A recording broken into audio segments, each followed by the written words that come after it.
Hi, പുതിയൊരു വ്ളോഗിലേക്ക് എല്ലാവർക്കും സ്വാഗതം. അപ്പോൾ ഇന്ന് തനിക്കുട്ടി സ്കൂളിൽ നിന്ന് ട്രിപ്പിന് പോകുന്ന ദിവസമാണ് കേട്ടോ. അപ്പോൾ അത് കാരണം കൊണ്ട് നമുക്ക് ഇങ്ങനെ ചോറ് കൂട്ടാൻ അങ്ങനെ ഫുഡായിട്ട് കൊടുത്തയക്കണ്ട. നമുക്ക് എന്തെങ്കിലും എളുപ്പപ്പണികൾ അതുപോലെ നൂഡിൽസോ പാസ്തയോ അങ്ങനെയൊക്കെ കൊടുത്തയക്കാനായിട്ട് സ്കൂളിൽ നിന്ന് അലോ ചെയ്തിട്ടുണ്ട്. അല്ലെങ്കിൽ അവർക്ക് ഇങ്ങനത്തെ ഫുഡൊന്നും സ്കൂളിലേക്ക് കൊടുത്തയക്കാനായിട്ട് പറ്റില്ല. അല്ലാന്നുണ്ടെങ്കിൽ സാൻഡ്വിച്ച് കൊടുത്തയക്കാം, എന്തെങ്കിലുമൊക്കെ ചെയ്യാം എന്ന് സ്കൂളിൽ നിന്ന് പറഞ്ഞിട്ടുണ്ട് കേട്ടോ. അപ്പോൾ പിന്നെ ഡ്രൈ ആയിട്ടുള്ള എന്തെങ്കിലും ഐറ്റംസ് ഒക്കെ കുട്ടികളെ മേലൊക്കെ വെച്ച് തേക്കാണ്ടിരിക്കാനൊക്കെ ആവും ഈ കൊണ്ടുപോകുന്നവർക്ക് ബുദ്ധിമുട്ടല്ലേ. അതുകൊണ്ടൊക്കെ ആയിരിക്കട്ടെ കറിയൊക്കെ മേലൊക്കെ ആക്കിയിട്ടുണ്ടെങ്കിൽ എന്ത് ചെയ്യാൻ പറ്റും, പോണോടത്തൊക്കെ ആകെ വൃത്തികേടാവില്ല. അതുകൊണ്ടൊക്കെ ആയിരിക്കാം. പിന്നെ വല്ല ഫ്രൂട്ട്സ് ഇഷ്ടമുള്ളവർക്ക് ഫ്രൂട്ട്സ് കൊടുത്തേക്കാന്ന് പറഞ്ഞു. കുറച്ച് ഹാർഡായിട്ടുള്ള അല്ല ആപ്പിളോ അങ്ങനെ മുന്തിരിയോ അങ്ങനത്തെയൊക്കെ, അല്ലാണ്ട് എന്താ പറയുക പപ്പായും ഇങ്ങനെ പെട്ടെന്ന് ഇങ്ങനെ പ്ലീ ആവുന്ന ഫ്രൂട്ട്സ് ഒന്നും കൊടുത്തേക്കരുതെന്ന് പറഞ്ഞിട്ടുണ്ട് കേട്ടോ. അപ്പം എന്താണെങ്കിലും നമുക്ക് ഇന്ന് ഇച്ചിരി പണി കുറവുള്ള ദിവസമാണ്. അപ്പം അത് കാരണം കൊണ്ട് ഞാൻ അവൾക്ക് നൂഡിൽസാണ് കൊടുത്തയക്കുന്നത്. നമുക്കത് ഇഷ്ടമാണ്. അപ്പോൾ എന്തെങ്കിലും ക്യാരറ്റൊക്കെ ഇട്ട് അങ്ങനെ കൊടുത്തയക്കാമെന്നാണ് വിചാരിക്കുന്നത്. അപ്പോൾ ഇതാണ് അവൾക്ക് ഇന്ന് കൊടുത്തയക്കുന്ന ഐറ്റംസ് കേട്ടോ. അപ്പോൾ നമുക്ക് വേഗം പണിയിലേക്ക് കിടക്കാം. ഓൾറെഡി നേരമൊക്കെ വെളുത്തു വന്നു. ഇപ്പം പിന്നെ അങ്ങനെ അങ്ങോട്ട് നേരത്തെ എണീക്കേണ്ട കാര്യമൊന്നുമില്ല. അത് കാരണം കൊണ്ട് കുറച്ച് ആശ്വാസമാണ്. കുറച്ച് ഉറങ്ങിയിട്ടൊക്കെയാണ് ഇപ്പോൾ ഇരിക്കുന്നത് കേട്ടോ. അപ്പം നമുക്ക് വേഗം പണിയിലേക്ക് കിടക്കാം. ക്യാരറ്റ് ഇട്ട് നൂഡിൽസ് ഉണ്ടാക്കാന്ന് പറഞ്ഞിട്ട് ക്യാരറ്റ് ഉണ്ടോ ഇല്ലേ എന്നുള്ളത് ഞാൻ നോക്കിയിട്ടില്ല കേട്ടോ. ക്യാരറ്റ് ഉണ്ടോ നോക്കട്ടെ. ക്യാരറ്റൊക്കെ ഇരിപ്പുണ്ട്. വെജിറ്റബിൾസ് ഒക്കെ ഒരുവിധം തീരാറായി. അപ്പോൾ ഒരുവിധം തീരുമ്പോഴൊക്കെയാണ് കേട്ടോ ഞാൻ ഫ്രിഡ്ജൊക്കെ ക്ലീൻ ചെയ്യുന്നത്. വീഡിയോസ് ആദ്യമായിട്ട് കാണുന്ന കൂട്ടുകാരുണ്ടെങ്കിൽ സബ്സ്ക്രൈബ് ചെയ്ത് സപ്പോർട്ട് ചെയ്യാൻ മറക്കല്ലേ കേട്ടോ. ആ ബെല്ലൈക്കണും കൂടി പ്രസ് ചെയ്താൽ ഞാൻ ഫ്യൂച്ചറിലിരുന്ന വീഡിയോസിൻ്റെ നോട്ടിഫിക്കേഷൻ കൂടി നിങ്ങൾക്ക് ലഭിക്കും. പിക്കൂനാണെങ്കിൽ സാലഡ് കൊണ്ടുപോകണം കേട്ടോ ഇന്ന് സ്കൂളിലേക്ക്. എന്തോ ഒരു ആക്ടിവിറ്റി പറഞ്ഞു എൻ്റെ അടുത്ത്.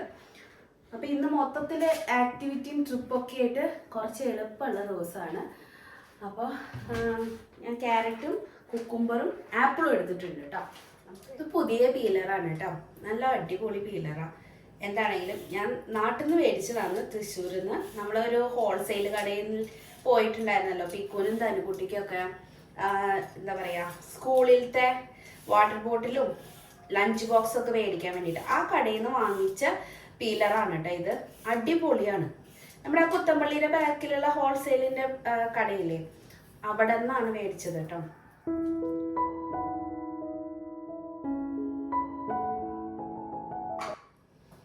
എല്ലാം ഒന്ന് കഴുകി എടുത്തിട്ടുണ്ട്. ഞാൻ ചോപ്പറിൽ ഇട്ടിട്ടാണ് ചോപ്പ് ചെയ്തിട്ട് എടുക്കുന്നത് കേട്ടോ. ഒരു സവാള എടുത്തിട്ടുണ്ട്. ക്യാപ്സിക്കം എൻ്റെ കയ്യിലില്ല, അല്ലെങ്കിൽ ക്യാപ്സിക്കം കൂടി ഇട്ടിട്ടുണ്ടെങ്കിൽ നല്ലതായിരുന്നു. എന്താണേലും നമുക്കൊരു കാര്യം ചെയ്യാം.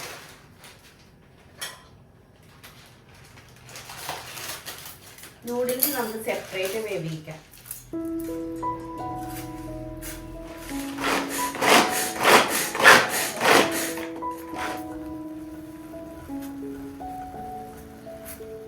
പാത്രങ്ങളുടെ എണ്ണം കൂടണ്ടെന്ന് വെച്ചിട്ട് ആ നൂഡിൽസ് വേവിച്ച പാത്രത്തിൽ തന്നെ കുറച്ച് ഓയിൽ ഒഴിച്ചിട്ട് ഞാൻ സവോളയും ക്യാരറ്റും കൂടിയിട്ട് നന്നായിട്ട് വഴറ്റിയിട്ട് എടുക്കുകയാണ്. ഒരുപാട് വെന്ത് ഉടയൊന്നും വേണ്ട. അതിന് മുന്നേ തന്നെ നമുക്ക് മസാല ചേർക്കാം.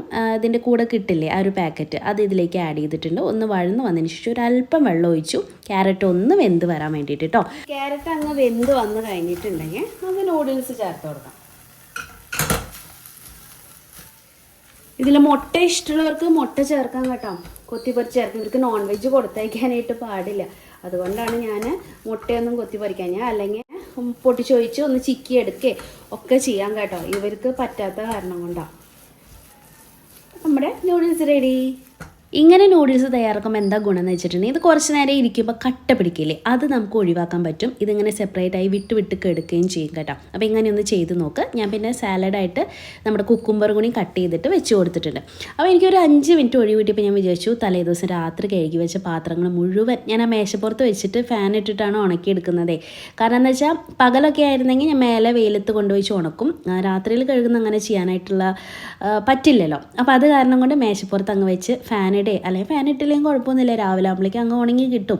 എന്നിട്ട് ഞാനത് രാവിലെ തന്നെ എടുത്ത് അങ്ങ് മാറ്റും. അല്ലെങ്കിൽ ആ മേശയിൽ ഇങ്ങനെ കുന്നുകൂട്ടിയിരിക്കുന്നത് കാണാൻ ഒരു വൃത്തികേടല്ലേ, എനിക്കത് ഇഷ്ടമല്ല കേട്ടോ. അത് കാരണം കൊണ്ട് ഇങ്ങനെ ഒരു 5 മിനിറ്റൊക്കെ മതി ഇതിന് വേണ്ടിയിട്ട്. എല്ലാത്തിനും ഇങ്ങനെ സമയം മാറ്റി വെച്ചിട്ടൊന്നും ചെയ്യാറൊന്നുമില്ല. ഒന്ന് ചെയ്യണതിൻ്റെ ഇടയിൽ കൂടെ സമയം കിട്ടുമ്പോൾ അടുത്തത് ചെയ്യും, അങ്ങനെയാണ് കേട്ടോ. അപ്പോൾ അരിപ്പാത്രം ഓരോ പ്രാവശ്യം കഴിയുമ്പോഴും കഴുകിയതിന് ശേഷമാണ് പിന്നെ അടുത്ത പാക്കറ്റ് പൊട്ടിച്ചിടുന്നത്. അപ്പോൾ 5 കിലോൻ്റെ അരിയാണ് ഞാൻ മാനിക്കുക കേട്ടോ. അത് തീരുമ്പോൾ അടുത്ത് മേടിക്കുക. അങ്ങനെ പവിഴത്തിൻ്റെ അരിയാണേ. അപ്പോൾ അതങ്ങ് പാത്രത്തിലേക്ക് ആക്കിയിട്ട് അതിൻ്റെ സ്ഥാനത്തേക്ക് എടുത്തു വെച്ചപ്പോഴത്തേക്കും മക്കൾ റെഡി ആയിട്ട് വന്നിട്ടുണ്ടായിരുന്നു. ഇപ്പോൾ പിന്നെ ശരത്തേട്ടനും കൂടിയുള്ള കാരണം കൊണ്ട് ശരത്തേട്ടൻ രാവിലെ അവരുടെ കാര്യങ്ങളൊക്കെ നോക്കിക്കോളും, അവരെ ഡ്രസ്സൊക്കെ മാറാൻ ഹെൽപ്പ് ചെയ്യും കേട്ടോ. എന്നാലും അവർ തന്നെ ചെയ്യും, എന്നാലും ചെറിയ ഹെൽപ്പൊക്കെ വേണമെങ്കിൽ ശരത്തേട്ടനാണ് ഇപ്പോൾ അതൊക്കെ ചെയ്ത് കൊടുക്കുന്നത് കേട്ടോ. ഞാൻ ആ ഭാഗത്തേക്ക് പോകേണ്ട ആവശ്യം വരാറില്ല. അത് കാരണം കൊണ്ട് 2 പേരും കൂടി ആകുമ്പോൾ നമുക്ക് അങ്ങനെ ഭാരപ്പെട്ട ജോലിയൊന്നും തോന്നില്ല കേട്ടോ. ഒരാൾ സഹായം എപ്പോഴും ഉണ്ടെങ്കിൽ ഉണ്ടല്ലോ നമുക്കൊരാശ്വാസമാണ്. ബാംഗ്ലൂർ വന്നതിന് ശേഷം ഞാൻ വ്യത്യസ്തമായിട്ട് എനിക്ക് തോന്നിയിട്ടുള്ള ഒരു കാര്യം എന്താണെന്ന് വെച്ചിട്ടുണ്ടെങ്കിൽ ഇവിടെ എല്ലാവരും ഭാര്യമാരെയൊക്കെ ഹെൽപ്പ് ചെയ്യുന്ന ആൾക്കാരാണ് കേട്ടോ. ഞാൻ എൻ്റെ ചുറ്റുപാടുള്ള മനുഷ്യരെ കണ്ടിട്ടുള്ളൂ, എന്നാൽ പോലും ഞാൻ പറയുകയാണ് അതൊരു വ്യത്യാസമല്ലേ. കാരണം എന്താ വെച്ചാൽ നാട്ടിലൊരു ഗ്ലാസ് വെള്ളം എടുത്ത് കുടിക്കാത്ത ആണുങ്ങളും ഉണ്ട്. ചിലപ്പോൾ നമ്മുടെ നാടിൻ്റെ ഒരു പ്രത്യേകതയായിരിക്കും, മറ്റുള്ളവർ എന്ത് വിചാരിക്കും എന്ന് വിചാരിച്ചിട്ടൊക്കെ ആയിരിക്കും. ആ ഒരു ഈഗോ അങ്ങ് എടുത്ത് കളഞ്ഞാൽ മതി, ചവിറ്റുകൊട്ടയിൽ ഇട്ടാൽ മതി, പിന്നെ എല്ലാം ഒരു സ്മൂത്തായിട്ട് പോയിക്കോളൂ കേട്ടോ. ബൈ പൊന്നു, ഹാപ്പി ജേർണി, ബൈ.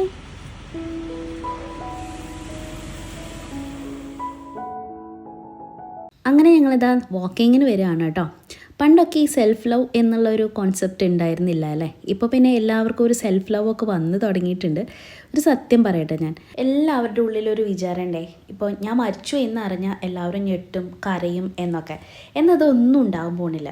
സൂര്യൻ ഉദിക്കുന്ന പോലെ ഉദിക്കും, അസ്തമിക്കുന്ന പോലെ അസ്തമിക്കും. ഈ പറയുന്നവരൊക്കെ ഉണ്ടല്ലോ അവരവരുടെ ജോലികളായിട്ട് മുന്നോട്ട് പോകും.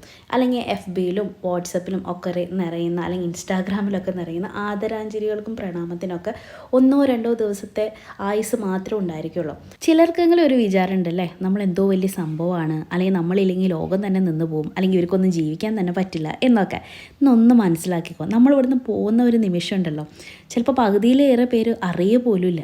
ചുരുക്കം ചിലർ ചിലപ്പോൾ ഒരു പതറിച്ച് അവരുടെ ലൈഫിലുണ്ടായിരിക്കും. അല്ലെങ്കിൽ നമ്മളോട് അത്രയും എന്താ പറയുക ചേർന്ന് നിൽക്കുന്ന ആൾക്കാരാണെങ്കിൽ കുറച്ച് നാളത്തേക്ക് നമ്മൾ ഓർത്തേക്കും.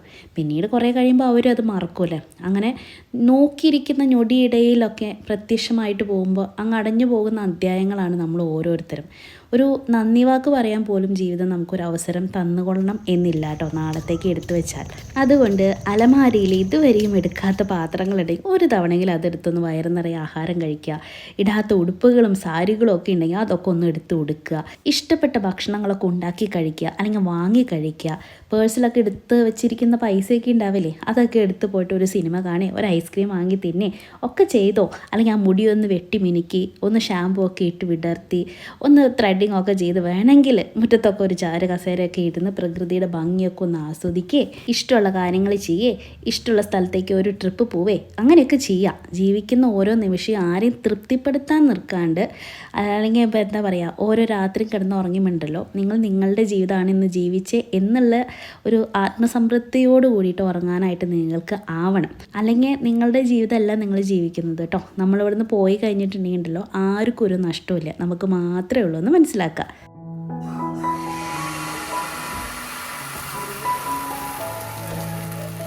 ഇന്നിപ്പോൾ ഇതാ അരിപ്പൊടി വെച്ചിട്ടേ നമുക്ക് പെട്ടെന്ന് അരച്ചെടുത്ത് ഉണ്ടാക്കാൻ പറ്റുന്ന ഒരു അപ്പമാണ് കേട്ടോ ഇത് രാത്രി നമ്മളിപ്പോൾ അരിയൊക്കെ കുതിർക്കാൻ മറന്നു പോയിട്ടുണ്ടെങ്കിൽ ഈ അരിപ്പൊടി വെച്ചിട്ട് ഉണ്ടാക്കിയെടുക്കില്ലേ, അങ്ങനെ ഒരു അപ്പമാണ് കേട്ടോ ഇത്.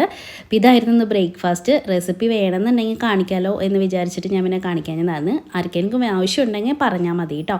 അരിയൊക്കെ കുതിർക്കാൻ മറന്നു പോയിട്ടുണ്ടെങ്കിൽ പെട്ടെന്ന് നമുക്ക് ഇത് വെച്ചിട്ട് അരച്ചെടുത്തിട്ടുണ്ടെങ്കിൽ നല്ല അടിപൊളി സോഫ്റ്റ് ആയിട്ടുള്ള ഇതുപോലത്തെ നല്ല ഹോൾസൊക്കെ വന്നിട്ടുള്ള പഞ്ഞി പോലത്തെ അപ്പം ഉണ്ടാക്കിയെടുക്കാം. ഇത് നാളികേരപ്പാൽ കൂട്ടിയിട്ടോ കുറുമക്കറി കൂട്ടിയിട്ടോ ഇറച്ചിക്കറി കൂട്ടിയിട്ടോ എന്ത് കൂട്ടിയിട്ടാണെങ്കിലും കഴിക്കാനായിട്ട് പറ്റും. ഈവൻ നമുക്ക് പഞ്ചസാര വെറുതെ കൂട്ടി കഴിക്കാനും രസമാണ് കേട്ടോ ഇത്. അങ്ങനെ നടത്തൊക്കെ കഴിഞ്ഞു വന്നു, ബ്രേക്ക്ഫാസ്റ്റ് കഴിച്ചു. ഇനിയിപ്പോൾ ഉണ്ടല്ലോ നാളത്തേക്ക് ഇഡ്ഡലിക്ക് അരി ഇടാനായിട്ടുണ്ട് കേട്ടോ. അപ്പോൾ എല്ലാം തീരാറായി, വേറെ വാങ്ങിക്കാറായി. എന്ന് വെച്ചാൽ ഒരു മാസത്തേക്കുള്ള സാധനങ്ങൾ ഇങ്ങനെ പോയി വാങ്ങേണ്ട സമയമായി തുടങ്ങി, വെജിറ്റബിൾസ് ഒക്കെ വാങ്ങേണ്ട സമയമായി തുടങ്ങി. അപ്പം ഇനി ഈ വീക്കെൻഡ് എങ്ങാനും ഒരു പോക്ക് പോകേണ്ടി വരും. അപ്പോൾ ഇഡ്ഡലി റൈസും നമ്മുടെ പച്ചരിയും കൂടി മിക്സ് ചെയ്തിട്ടാണ് ഞാൻ ഇഡ്ഡലിക്ക് അരയ്ക്കുന്നത് കേട്ടോ. പണ്ടൊക്കെ എന്ന് പറഞ്ഞിട്ടുണ്ടെങ്കിൽ ഇഡ്ഡലി റൈസ് മാത്രമേ യൂസ് ചെയ്യുന്നുള്ളൂ. അപ്പോൾ കഴിഞ്ഞ പ്രാവശ്യം നാട്ടിൽ പോയി വന്നപ്പോഴത്തേക്കും എനിക്ക് ശരത്തേൻ്റെ അമ്മ കുറച്ച് അരി തന്നയച്ചിട്ടുണ്ടാണ്, ഇതുവരെ തീർന്നിട്ടില്ല, കുറേ അധികം ഉണ്ടായിരുന്നു കേട്ടോ. അപ്പം അതിൽ തീരാറായി, അതിൽ നിന്നും പകുതി ഇതിൽ നിന്നും പകുതി, അങ്ങനെയാണ് ഞാൻ അരയ്ക്കാനായിട്ട് ഇടുന്നത് കേട്ടോ. അപ്പൊ ഇഡ്ഡലി റൈസ് എടുക്കട്ടെ ആദ്യം.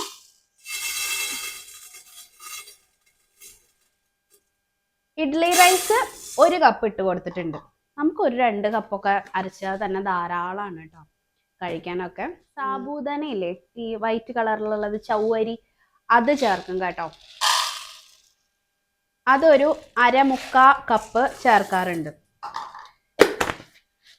പിന്നെ നമ്മുടെ ഉഴുന്ന് എത്രയാണ് അരി എടുക്കണം അതിന്റെ പാതി ഉഴുന്ന് ചേർക്കും. പാതിനെ കഴിഞ്ഞ് ഒരു തരി കൂടുതൽ ചേർക്കും. അപ്പൊ ഇങ്ങനെ ഓരോ പാത്രം തീരുമ്പോ ഞാൻ അത് അങ്ങ് കഴുകാൻ വെക്കും. എല്ലാം കഴുകിയിട്ടാണ് പിന്നെ ചെയ്യുന്നത്. ചുട്ടുക, ഇങ്ങനെ പ്രാണികൾ വരിക, ഇങ്ങനെയുള്ള സംഭവങ്ങളൊന്നും ഉണ്ടായിരിക്കില്ല. കാരണം എന്താ വെച്ചാൽ നമ്മളെല്ലാം തീർത്തിട്ടാണല്ലോ അടുത്തത് ഇടുന്നത്. എന്ത് സാധനങ്ങളാണ്, റവ ആയാലും ഉഴുന്നാണെങ്കിലും എന്താണെങ്കിലും തീരുമ്പോ ഇടുന്ന ആൾക്കാരുണ്ട്. അങ്ങനെ ചെയ്യുമ്പോൾ പഴയതാണ് ഈ താഴത്തേക്ക് പോകണമെന്നുള്ള ഓർമ്മ ഉണ്ടായിക്കോളോ, പുതിയത് മേലെയായിരിക്കും കിടക്കുന്നുണ്ടാവുക. അപ്പൊ അതിന് പകരം തീർത്തതിന് ശേഷം അടുത്ത പാക്കറ്റ് കഴുകി വൃത്തിയാക്കിയതിന് ശേഷം, കണ്ടോ എന്ത് വൃത്തിയേടാ. അപ്പൊ നമ്മളിങ്ങനെ കഴുകി ഉപയോഗിക്കുമ്പോ ഉണ്ടല്ലോ കുറേ നാളത്തേക്ക് ഈ പാത്രങ്ങൾ അങ്ങനെ കേടുവരെ പഴയതാവേ ഒന്നുമില്ല. ഈ പൊടിയും ഇതൊക്കെ ഇങ്ങനെ ഇരിക്കുമ്പോഴാണ് ഇരുന്നാണ് അതിൽ കളറ് പിടിക്കുന്നത് കേട്ടോ. അപ്പൊ ഇതൊക്കെ ചെറിയ ചെറിയ ടിപ്പുകളാണ്, പുതുതായിട്ട് വന്ന ആൾക്കാർക്ക് യൂസ്ഫുൾ ആയിരിക്കും, അതുകൊണ്ട് പറഞ്ഞു എന്നേ ഉള്ളൂ. അപ്പൊ ഞാൻ കഴുകാൻ വെക്കട്ടെ. അപ്പോൾ നമ്മളിപ്പോൾ എടുത്ത് ഉഴുന്ന് തികയില്ല, കാരണം എന്താ വെച്ചാൽ ഉഴുന്ന് കുറവായിരുന്നു.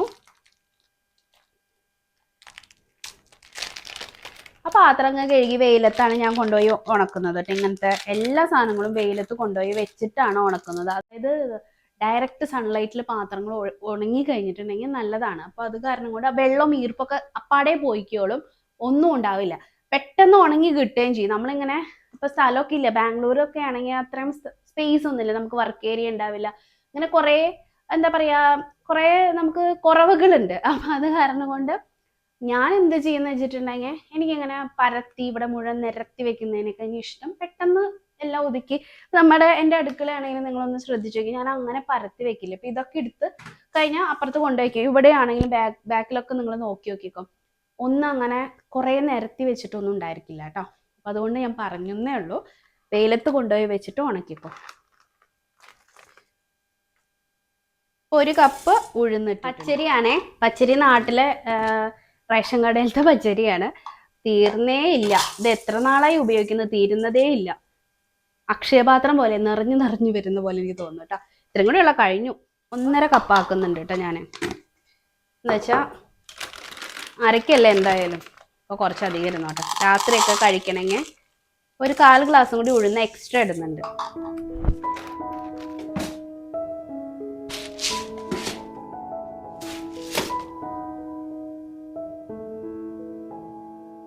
ഞാനപ്പോൾ നമ്മുടെ ഇഡ്ഡലിയുടെ അരിയൊക്കെ വെള്ളമൊഴിച്ച് കഴുകി കുതിർക്കാനായിട്ട് വേറെ വെള്ളം ഒഴിച്ച് അതിൽ കുറച്ച് ഉലുവയും കൂടി ഇട്ടിട്ടുണ്ട് കേട്ടോ. ഞാൻ പറയാൻ മറന്നുപോയതാണ്. ഇനി അടുത്തതെന്ന് പറഞ്ഞിട്ടുണ്ടെങ്കിൽ ഞാൻ ഫ്രിഡ്ജ് ക്ലീനിങ്ങിന് പോവാണ് കേട്ടോ. അപ്പൊ ഫ്രിഡ്ജ് ക്ലീൻ ചെയ്യുന്നതിന് മുന്നേ ഓഫ് ചെയ്തിട്ട് ക്ലീൻ ചെയ്യുന്നതാണ് എപ്പോഴും നല്ലത് കേട്ടോ. അപ്പൊ ഞാൻ ഫ്രിഡ്ജ് ഓഫ് ചെയ്തു. ഇനി ഇതിലെ ഓരോരോ ഐറ്റംസ് ആയിട്ട് നമുക്ക് പുറത്തേക്ക് എടുത്തു വെക്കാം. കുറച്ച് എന്താ പറയാ പണിയായിട്ട് കരുതുന്ന ആൾക്കാരുണ്ട്. അത് എന്തുകൊണ്ടാണെന്നറിയോ, നമ്മള് വല്ലപ്പോഴും ഫ്രിഡ്ജ് ക്ലീനിങ് ഒക്കെ ചെയ്യുമ്പോഴാണ് നമുക്കതൊരു വലിയ ബേർഡൻ ആയിട്ട് മാറുന്നത് കേട്ടോ. ഇടയ്ക്കിടയ്ക്ക് നിങ്ങൾ ചെയ്ത് നോക്കി, നിങ്ങളുടെ പച്ചക്കറി തീരുമ്പോ വെറുതെ ഒന്ന് തുടച്ചിടുക, എന്താ പറയാ ഒരു ചെറുനാരങ്ങ മുറിച്ച് അതിനകത്ത് വെക്കുക. അതുപോലെ കുറച്ച് കാപ്പിപ്പൊടി, നല്ല ഫ്രഷ് ആയിട്ടുള്ള കാപ്പിപ്പൊടി ഇല്ലേ, ഇൻസ്റ്റന്റ് അല്ലെങ്കിൽ എന്താ ഉള്ളതെന്ന് വെച്ചാൽ അത് കുറച്ച് പാത്രത്തിലാക്കിയൊക്കെ വെച്ചിട്ടുണ്ടെങ്കിലോ ഫ്രിഡ്ജിനകത്ത് എപ്പോഴും നല്ല സ്മെല്ലായിരിക്കും കേട്ടോ. ഇന്നിപ്പം ഞാൻ ഒരു ഡീപ്പ് ക്ലീനിങ് പോലെയാണ് ചെയ്യുന്നത് കേട്ടോ. കാരണം എന്താ വെച്ചിട്ടുണ്ടെങ്കിൽ ഇപ്പൊ പച്ചക്കറി ഒന്നുമില്ല, അധികം സാധനങ്ങളൊന്നും ഫ്രിഡ്ജിനകത്തില്ല, സംഭവങ്ങളൊക്കെ ഒതുക്കി പറക്കി കഴിയും. അത് കാരണം കൊണ്ട് ഞാൻ ഇതാ ഒരു ഡീപ്പ് ക്ലീനിങ് ആണ് ഫ്രിഡ്ജിന്റെ ചെയ്യുന്നത് കേട്ടോ. ഫുഡൊന്നും അങ്ങനെ ഞാൻ ഫ്രിഡ്ജിൽ ഒരുപാട് എടുത്തു വെക്കാറില്ല കേട്ടോ. എന്ന് വെച്ചാൽ ഇച്ചിരി ഫുഡേ ഉണ്ടാക്കുള്ളൂ. അപ്പൊ അത് കാരണം കൊണ്ട് കുറെ ഫുഡൊന്നും ബാക്കി വരില്ല. അഥവാ വരുന്നത് എന്താണെന്നറിയോ, ഈ സാമ്പാർ, പരിപ്പ് കൂട്ടാൻ, ഇങ്ങനെയൊക്കെയുള്ള സാധനങ്ങളാണ് മിക്കപ്പോഴും ഇച്ചിരി അധികമായി പോകുന്നത് കേട്ടോ. ഇന്നിപ്പോ അതൊന്നുമില്ല, ഫ്രീ ആയിട്ടാണ് ഫ്രിഡ്ജ് കിടക്കുന്നത്. അതുകൊണ്ട് നമുക്ക് വേഗം പരിപാടികൾ തീരും. ഓടി ഓടി ചാടി പണികൾ എടുത്താണ്ടല്ലോ പെട്ടെന്ന് പരിപാടി തീരും. കണ്ടോ, അലോവേരയൊക്കെ പൊട്ടിച്ചു കൊണ്ടുവയ്ക്കും എന്നല്ലാണ്ട് ഉപയോഗം ഇല്ല കേട്ടോ. ഇത്രയും വീട്ടിൽ നിൽക്കുന്ന സാധനമാണ്, എത്ര നല്ലതാണെന്ന് അറിയാമോ? പക്ഷെ ഉപയോഗം കുറവാ, ഇനി ഉപയോഗിക്കണം. അപ്പൊ എൻ്റെ സാധനങ്ങളൊക്കെ ഒരുവിധം എടുത്ത് വെക്കൽ കഴിഞ്ഞു കേട്ടോ. ഇനി നമുക്കേ ഇതിനൊരു സൊല്യൂഷൻ ഉണ്ടാക്കണം ക്ലീനിങ്ങിന് വേണ്ടിയിട്ട്. അതെന്താണെന്ന് നോക്കാം. അപ്പോൾ എൻ്റെ ഫ്രിഡ്ജ് ക്ലീനിങ്ങിന്റെ സൊല്യൂഷൻ ഞാൻ കാണിച്ചു തരാം. കുറച്ച് പച്ചവെള്ളം എടുത്തിട്ടുണ്ട്, അതിലേക്ക് നമ്മൾ വിനീഗർ ആഡ് ചെയ്തു.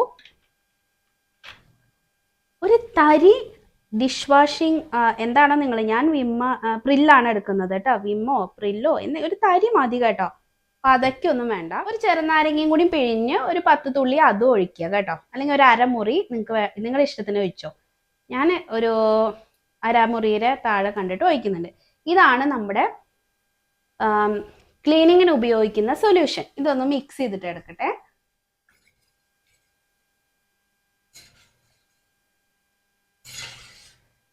ഇനി വല്ലാതെ അഴുക്കുള്ള ഫ്രിഡ്ജൊക്കെ ആണെങ്കിൽ ഇതിലേക്ക് ഒരു തരിക്കോളം ബേക്കിംഗ് സോഡ ഇല്ലേ, അതും കൂടി ആഡ് ചെയ്തിട്ടുണ്ടെങ്കിൽ നല്ലതായിരിക്കും കേട്ടോ. നല്ല പോലെ അഴുക്കും ആ ഒരു ബാഡ് ആയിട്ടുള്ള മണവും എല്ലാം പോവും കേട്ടോ. ബേക്കിംഗ് സോഡ പെട്ടെന്ന് അഴുക്കിനെ തുടച്ചു മാറ്റാൻ ഹെൽപ്പ് ചെയ്യും. ഇത് സാധാരണ വലിയ അഴുക്കൊന്നും ഇല്ലാത്ത ഫ്രിഡ്ജിൽ അല്ലെങ്കിൽ എന്താ പറയാ, ഡീപ്പ് ക്ലീനിങ്ങിന് ഉപയോഗിക്കാൻ പറ്റുന്ന ഒരു സൊല്യൂഷൻ ആണ് കേട്ടോ ഇത്. വല്ലാണ്ട് അഴുക്കുണ്ടെങ്കിലത്തെ കാര്യമാണ് ബേക്കിംഗ് സോഡ ഉപയോഗിച്ചാണ് ഞാൻ പറഞ്ഞത്. അപ്പൊ അതാ നമ്മുടെ ലിക്വിഡ് റെഡി.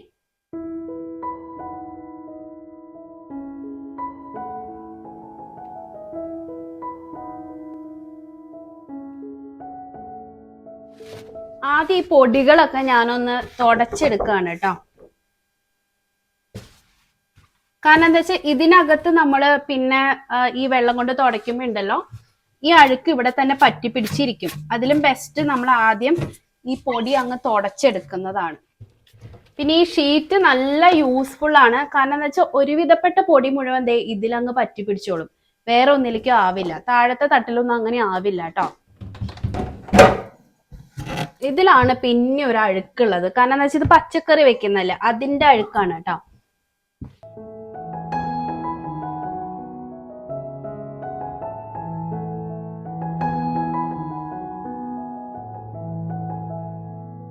സൊല്യൂഷൻ വെച്ച് തുടച്ചു കഴിഞ്ഞാൽ പിന്നെ നമ്മളൊരു ഡ്രൈ ആയിട്ടുള്ള ഒരു ടവൽ വെച്ചിട്ട് തുടച്ചു കൊടുക്കാം കേട്ടോ. അപ്പൊ ആ വെള്ളത്തിന്റെ പാടും അങ്ങനെയുള്ള കാര്യങ്ങളൊന്നും നിൽക്കില്ല. ഇങ്ങനെയുള്ള കാര്യങ്ങൾക്ക് മൈക്രോ ഫൈബറിന്റെ ക്ലോത്ത് യൂസ് ചെയ്യുന്നതാണ് നല്ലത് കേട്ടോ. നല്ല നീറ്റായിട്ട് ഇരിക്കും. ഈ ഒരു നൂലും അങ്ങനത്തെ തൊങ്ങും ഇതൊന്നും ഇതിനകത്ത് വരില്ല കേട്ടോ. എന്ത് രസമായിട്ട് ഇരിക്കണമെന്ന് നോക്കിയാൽ തുടച്ചു കഴിഞ്ഞപ്പോൾ മേലഭാഗം പോലെ തന്നെ അടിഭാഗവും നന്നായിട്ട് തുടയ്ക്കണം കേട്ടോ.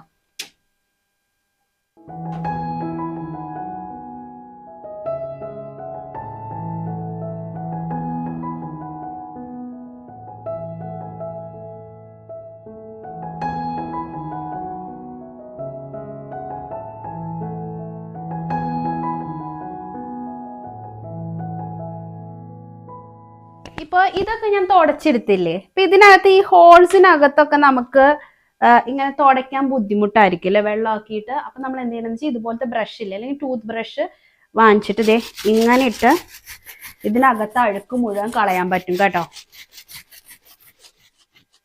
ഇങ്ങനെയുള്ള വിടവുകളിലൊക്കെ ഉണ്ടല്ലോ, ഇതുപോലത്തെ ബ്രഷ് വാങ്ങിക്കുകയാണെങ്കിൽ പെട്ടെന്ന് അഴുക്ക് കളയാനായിട്ട് പറ്റും. നല്ല നീറ്റ് ആവുകയും ചെയ്യും കേട്ടോ. കണ്ടോ, നല്ല നീറ്റായിട്ട് ഇരിക്കുന്ന കണ്ടോ.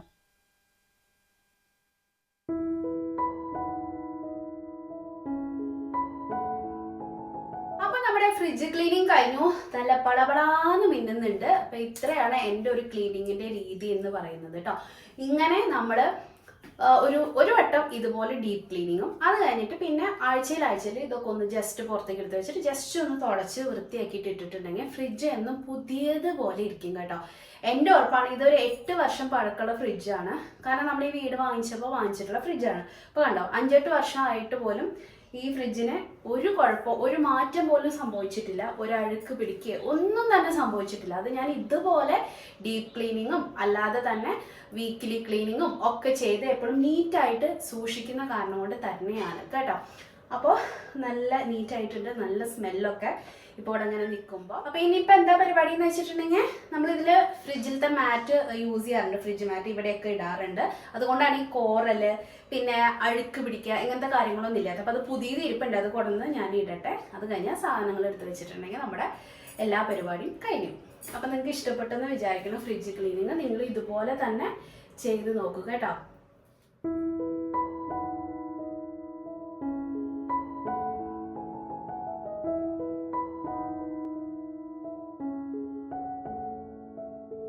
ഞാൻ ഈ ഫ്രിഡ്ജ് മാറ്റ് ആമസോണിൽ നിന്ന് വാങ്ങിച്ചത് കേട്ടോ. അപ്പോൾ 1-2 വർഷത്തിന് മേലെയായിട്ടുണ്ട്, കേടുപാടൊന്നും പറ്റിയിട്ടില്ല. ഇടയ്ക്കിടയ്ക്ക് എടുത്ത് തുടച്ച് വൃത്തിയാക്കുക, അല്ലെങ്കിൽ കഴുകി വെയിലത്ത് വെച്ച് ഉണക്കി, അല്ലെങ്കിൽ അങ്ങനെ ഉണക്കി എടുത്തിട്ടുണ്ടെങ്കിൽ അതങ്ങനെ കുറേ കാലം നിന്നോളും കേട്ടോ. അപ്പോൾ ഫ്രിഡ്ജിൻ്റെ കാര്യങ്ങളൊക്കെ കഴിഞ്ഞപ്പോഴത്തേക്കും സൊല്യൂഷൻ എന്തായാലും ബാക്കിയുണ്ടല്ലോ. ഞാൻ കഴുകി വീണ്ടും പിഴിഞ്ഞതിന് ശേഷം അതാ നമ്മുടെ മിക്സി ഒക്കെ ഇല്ലേ, അങ്ങനത്തെ അപ്ലയൻസസ് ഒക്കെ ഇല്ലേ, അതൊക്കെ ഒന്ന് ജസ്റ്റ് ഒന്ന് തുടച്ചെടുത്തു. കാരണം എന്ന് വെച്ചാൽ അത് നല്ല സൊല്യൂഷനാണ് കേട്ടോ. പെട്ടെന്ന് അഴുക്കുകളും നമ്മൾ കാണാത്ത പൊടികളൊക്കെ ഉണ്ടെങ്കിൽ അങ്ങ് പോന്നോളും. പിന്നെ ഒരു സ്പ്രേ ബോട്ടിലൊക്കെ ഉണ്ടെങ്കിൽ അതിലാക്കിയിട്ട് അങ്ങനെ സ്പ്രേ ചെയ്ത് തുടയ്ക്കുകയാണെങ്കിൽ കുറച്ചും കൂടി, അതായത് ഇത്രയും കൂടിയും നമ്മുടെ തുണിക്കകത്തായിട്ട് ആ വെള്ളത്തിൻ്റെ പാട് നിൽക്കില്ല കേട്ടോ. ഇതിപ്പോൾ ഞാൻ നേരത്തെ ഫ്രിഡ്ജ് ചെയ്ത പോലെ തന്നെ ഇതുകൊണ്ടൊന്ന് തുടയ്ക്കും. അത് കഴിഞ്ഞിട്ട് ഡ്രൈ ആയിട്ടുള്ള തുണി കൊണ്ട് തുടയ്ക്കുക, അല്ലെങ്കിൽ നമ്മുടെ ടിഷ്യൂ വെച്ച് തുടച്ച് ഒപ്പിയെടുക്കുകയാണ് ചെയ്യുന്നത് കേട്ടോ. അപ്പോഴാണ് നല്ല ഡ്രൈ ആയിട്ട് ഇരിക്കുകയുള്ളൂ. അല്ലാന്നുണ്ടെങ്കിൽ വെള്ളത്തിൻ്റെ പാട് പോലെയൊക്കെ ഉണ്ടാവും കേട്ടോ. പിന്നെ അത് മാത്രമല്ല, എന്ത് അപ്ലയൻസസ് ആണെങ്കിലും വെള്ളത്തിൻ്റെ നനവ് നിൽക്കുന്നത് നല്ലതല്ലല്ലോ. ആ കൂട്ടത്തിൽ ആ ടൈലൊക്കെ ഒട്ടിച്ചിട്ടുണ്ട് കിച്ചണിൽ, അതൊക്കെ ഒന്ന് തുടച്ചു. ഓവൻ തുടച്ചു, ചിമ്മിനി തുടച്ചു. ഒന്നിലും അങ്ങനെ അഴുക്കൊന്നും ഉണ്ടായിരുന്നില്ല കേട്ടോ. അങ്ങനെ ഒരു 1/4 മണിക്കൂർ കൊണ്ട് നമ്മുടെ അടുക്കള നല്ല വൃത്തിയായി കേട്ടോ. നല്ല വെയിലൊക്കെ വന്നു. 11 മണിയായി കേട്ടോ. 11 മണിയൊക്കെ ആയിട്ടുണ്ട്. പിന്നെ ഞാനൊരു ജ്യൂസ് ഉണ്ടാക്കി കുടിക്കട്ടെ. നല്ല ക്ഷീണം. നമ്മൾ നടത്തൊക്കെ കഴിഞ്ഞ് വന്നിട്ടേ ഭക്ഷണം കഴിച്ചതും ഈ പരിപാടിക്ക് നിന്നില്ലേ. സാധാരണ ഞാൻ വന്നൊന്ന് കുളിക്കുക അങ്ങനെ എന്തെങ്കിലുമൊക്കെ ചെയ്യാറുണ്ട്. ഇന്നതൊന്നും നടന്നില്ല. അപ്പം ആ ഒരു ക്ഷീണം നിലനിൽക്കുന്ന പോലെ എനിക്ക് ഫീൽ ചെയ്യുന്നു കേട്ടോ. അപ്പം അത് കാരണം കൊണ്ട് ഞാനൊരു ജ്യൂസ് അടിച്ച് കുടിക്കാമെന്ന് വിചാരിച്ചു. പിന്നെ അത് മാത്രമല്ല, ഈ ഫ്രിഡ്ജ് ക്ലീൻ ചെയ്തപ്പോൾ ഓറഞ്ച് ഇരിക്കുന്നത് കണ്ടു. യൂസ് ചെയ്യാണ്ട് വെച്ചിട്ടുണ്ടെങ്കിൽ കേട് വരില്ലേ. ഞാൻ തന്നെ എടുത്ത് എനിക്ക് തന്നെ ജ്യൂസ് ഉണ്ടാക്കി കുടിക്കാമെന്ന് വിചാരിച്ചു. ഞാൻ എന്നെ നോക്കിയില്ലെങ്കിൽ വേറെ ആരെങ്കിലും എന്നെ നോക്കാനുണ്ടാവോ? ഞാൻ തന്നെ എൻ്റെ കാര്യങ്ങൾ ശ്രദ്ധിക്കണ്ടേ? എനിക്ക് പറ്റാവുന്നിടത്തോളം അല്ലേ, നമുക്ക് പറ്റാവുന്നിടത്തോളം നമ്മളൊരാളെ ഡിപ്പെൻഡ് ചെയ്യാണ്ടിരിക്കുന്നതാണ് നല്ലത്. അപ്പോൾ നമുക്ക് വേണ്ടുന്ന കാര്യങ്ങൾ നമ്മൾ തന്നെ ചെയ്യുക, അത്രേ ഉള്ളൂ. എനിക്ക് ചെയ്യണം തോന്നി ഞാൻ ജ്യൂസ് അടിച്ചു കുടിക്കുന്നു. എനിക്ക് എന്തെങ്കിലും ചെയ്യണം തോന്നി ഞാൻ തന്നെ ചെയ്യുന്നു. എന്നെ സന്തോഷിപ്പിക്കണം തോന്നി ഞാൻ തന്നെ എന്നെ സന്തോഷിപ്പിക്കുന്നു. എന്താ പറയുക, ഇത്രേ ഉള്ളൂ നമ്മുടെ ലൈഫ്. നമ്മൾ നാളെ കാണുമെന്ന് പോലും അറിയില്ല അല്ലേ. നമുക്ക് എന്തൊക്കെ സന്തോഷം, നമുക്ക് എന്ത് സന്തോഷം കിട്ടുന്നോ, എന്ത് ചെയ്യുമ്പോൾ സന്തോഷം കിട്ടുന്നോ ആ കാര്യങ്ങൾ ചെയ്യാം. അപ്പം ഇതൊക്കെ ക്ലീൻ ചെയ്തിട്ട് ആ ഫ്രിഡ്ജ് ഒന്ന് കാണുമ്പോൾ ഉണ്ടല്ലോ, എന്തൊരു വെളിച്ചമാണ് ആ ഫ്രിഡ്ജിനകത്ത്, എന്തൊരു സന്തോഷമാണ് അത് കണ്ടു കഴിഞ്ഞപ്പോൾ. അപ്പം അടുക്കളയൊക്കെ കണ്ടോ, ഒന്നും കൂടി ഒന്ന് നീറ്റായ പോലെ തോന്നി. ഞാൻ ഈ മാറ്റൊക്കെ കഴുകി, അതൊന്നും കാണിച്ചില്ല. ഈ മാറ്റൊക്കെ കഴുകി ഇതേവിടെ ഉണങ്ങാനായിട്ട് വിരിച്ച് വെച്ചിട്ടുണ്ട്. ഇതും കൂടി ഉണങ്ങി കഴിഞ്ഞാൽ നമുക്കതെടുത്ത് ഇനി കബോർഡിനുള്ളിലേക്ക് ഞാൻ വെക്കും കേട്ടോ. നീരൊന്നും ഇല്ല ഈ ഓറഞ്ചിനകത്ത്. ചുമ്മാ ഇങ്ങനെ എത്ര എണ്ണ പിഴിയണ്ടേ? 3-4 പിഴിഞ്ഞാലാണ് നീര് കിട്ടുന്നത്, കുറച്ച് കുടിക്കാനെങ്കിലും. കേടുണ്ടോ അതിന്? കേടല്ല, ഇങ്ങനെ ഒന്ന് തഞ്ഞ, ഒരു കുഴപ്പമില്ല, ഒന്ന് തഞ്ഞ പോലെ എനിക്ക് തോന്നി. ജ്യൂസ് റെഡി കണ്ടോ. ഒരു ഗ്ലാസ് പോലും കിട്ടിയിട്ടില്ല. 6-7 കഷ്ണം നാരങ്ങ ഞാൻ പിഴിഞ്ഞതാണ്, ഇത്രയേ കിട്ടിയുള്ളൂ. ഉള്ളതാവട്ടെ, ഭയങ്കര ദാഹം. ഞാൻ ഉണ്ടാക്കിയ ജ്യൂസ് ഞാൻ തന്നെ കുടിക്കട്ടെ. കൃത്യം ഒരു 3/4 ഗ്ലാസോളം ഉണ്ട്, അത്രേ ഉള്ളൂ. നല്ല വെയിൽ. തുണി അലക്കാനുണ്ടായിരുന്നു. അല്ല, തുണി അലക്കാനല്ല, തുണി അലക്കിയിട്ടത് ഉണ്ടായിരുന്നു. ഇപ്പോൾ ഉണങ്ങി കാണും, നല്ല മുരിഞ്ഞ ദോശ പോലെ ആയിട്ടുണ്ടാവും. അത് പോയി എടുക്കട്ടെ ഇത് കുടിച്ചിട്ട്. പണി അങ്ങനെ തീരുന്നതൊന്നല്ല കേട്ടോ. ഞാൻ രാവിലെ എണീറ്റാ തൊട്ട് വൈകുന്നേരം വരയ്ക്കും, അല്ലെങ്കിൽ എഡിറ്റ് ചെയ്യാൻ എപ്പോഴെങ്കിലും ഒന്ന് ഇരിക്കുന്ന വരയ്ക്കും എനിക്ക് എന്തെങ്കിലുമൊക്കെ ജോലി ഉണ്ടാവും. എനിക്ക് എന്താ പറയാ, എന്തെങ്കിലുമൊക്കെ ഞാൻ കണ്ടുപിടിക്കും ചെയ്യാനായിട്ട് കേട്ടോ. അങ്ങനെ ഒരു പ്രത്യേകതര സ്വഭാവമാണ് അത്. OCD ഒന്നല്ല കേട്ടോ. OCD എന്നൊന്നും അതിനെ പറയാനായിട്ട് പറ്റില്ല. എനിക്കെല്ലാം ഇങ്ങനെ വൃത്തിയിലിരിക്കുന്നത് കാണാനാണ് ഇഷ്ടം. ഇപ്പൊ എൻ്റെ മക്കള് വന്നു കഴിഞ്ഞിട്ടുണ്ടെങ്കിൽ ഇത് ഇതുപോലെ തന്നെ ഇരിക്കണം എന്നൊന്നുമില്ല. അവര് വലിച്ചിടും, കളിക്കാനെടുക്കും, അങ്ങോട്ടും ഇങ്ങോട്ടൊക്കെ സ്ഥാനം മാറ്റി വെക്കും. എന്നാൽ പോലും എനിക്കതിൽ കംപ്ലൈന്റ് ഒന്നും ഇല്ല കേട്ടോ. പിന്നെയും ഞാനത് ചെയ്തോളും. പിന്നെ കളിയൊക്കെ കഴിയുമ്പോൾ അവരോട് ഞാൻ പറയും കളി സാധനങ്ങൾ, അവരെടുത്ത സാധനങ്ങൾ എടുത്തോടുത്ത് കൊണ്ടുവയ്ക്കണം എന്നുള്ളത്. അത് അവർ കൃത്യമായിട്ട് ചെയ്യുന്ന കാരണം കൊണ്ട് നമുക്ക് അവർ വലിച്ചിട്ടാലും കൂടി പിന്നെ ആ പണിയും കൂടി എടുക്കണല്ലോ എന്നുള്ള ടെൻഷനൊന്നും എനിക്കില്ല കേട്ടോ. അവരുടെ കാര്യം അവർ നോക്കിക്കോളും. അവരങ്ങനത്തെ കുട്ടികളാണ്, അങ്ങനെ പഠിപ്പിച്ചെടുത്തതാണ്. ഒരാളും ചീത്ത കുട്ടികളായിട്ടൊന്നും വളർന്നു വരുമൊന്നുമില്ല. നമ്മൾ അവരെ പഠിപ്പിച്ചെടുക്കണം കുറെ നല്ല കാര്യങ്ങൾ. പിന്നെ കുട്ടികളല്ലേ, ചെറിയ രീതിയിൽ എന്തെങ്കിലുമൊക്കെ ഒരു ചെറിയ തെറ്റും കാര്യങ്ങളൊക്കെ അവരുടെ ഭാഗത്തുനിന്നുണ്ടാവും, അതങ്ങ് ക്ഷമിക്കുക. പിന്നെ തെറ്റ് ആണ് ചെയ്തത് എന്നുള്ള ബോധ്യം അവർക്ക് വരണമെങ്കിൽ അവർക്ക് അത് പറഞ്ഞു കൊടുക്കണം എപ്പോഴും. അല്ലാതെ പിടിച്ചടിച്ചിട്ടോ കുറെ വഴക്ക് പറഞ്ഞിട്ടോ ഒന്നും കാര്യമില്ല. അടിയും വഴക്കൊക്കെ വേണം എന്നുള്ള എനിക്ക് അങ്ങനെയാണ് ഞാനും കേട്ടോ. പക്ഷെ ഒരു പരിധിക്കപ്പുറം ഉള്ള കാര്യങ്ങൾ ചെയ്യുമ്പോൾ മാത്രമേ അതിന്റെ ആവശ്യമുള്ളൂ. അല്ലെങ്കിൽ നമ്മൾ ചെറിയ വഴക്കിലും അല്ലെങ്കിൽ ചെറുതായിട്ട് പറഞ്ഞു കൊടുക്കുന്ന രീതിയിലൊക്കെ ഒതുക്കി കാര്യങ്ങൾ പറഞ്ഞ് മനസ്സിലാക്കി കൊടുത്താൽ അവർ പിന്നെ തെറ്റ് ചെയ്യില്ല കേട്ടോ. അയ്യോ, ഞാൻ വർത്താനം പറഞ്ഞ് ഇങ്ങനെ പറഞ്ഞുകൊണ്ടേയിരിക്കും. നല്ല അടിപൊളി ജ്യൂസ്. ഞാൻ മധുരമൊന്നും ചേർക്കില്ല കേട്ടോ. ഞാൻ ഇതിനകത്ത് പഞ്ചസാരയൊന്നും യൂസ് ചെയ്യില്ല. ജ്യൂസിന്റെ ടേസ്റ്റ് എന്താണോ അതാണ്. ഇത് അത്യാവശ്യം മധുരം ഉണ്ട് കേട്ടോ, നല്ല മധുരം.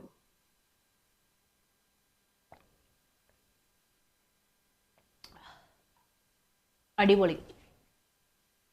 ഇനിയിപ്പോൾ എന്താ, ഇനി ഞാൻ പോയി കുളിക്കട്ടെ. അത്രയൊക്കെ തന്നെ ഉള്ളൂ. കുളിച്ചു കഴിഞ്ഞാൽ പിന്നെ എഡിറ്റ് ചെയ്യാനുണ്ട്. ഫോണിനകത്ത് സ്പേസ് ഇല്ല. ഇനി എനിക്ക് വീഡിയോ എടുക്കണമെങ്കിൽ ഇതിനകത്ത് സ്പേസ് ഇല്ല. നമ്മൾ എടുത്ത വീഡിയോസൊക്കെ എഡിറ്റ് ചെയ്ത് കഴിഞ്ഞു. അപ്പോൾ ഇനി എഡിറ്റിങ്ങിൻ്റെ എന്താ പറയുക, ഷോർട്സിലേക്ക് മാറ്റുന്ന കുറച്ച് കാര്യങ്ങളൊക്കെ ഉള്ളു കേട്ടോ. അപ്പോൾ അത് കാരണം കൊണ്ട് സ്റ്റോറേജ് സ്പേസ് കുറവാണ്. ഞാൻ നിർത്തട്ടെ, ഞാൻ പോയി കുളിക്കട്ടെ.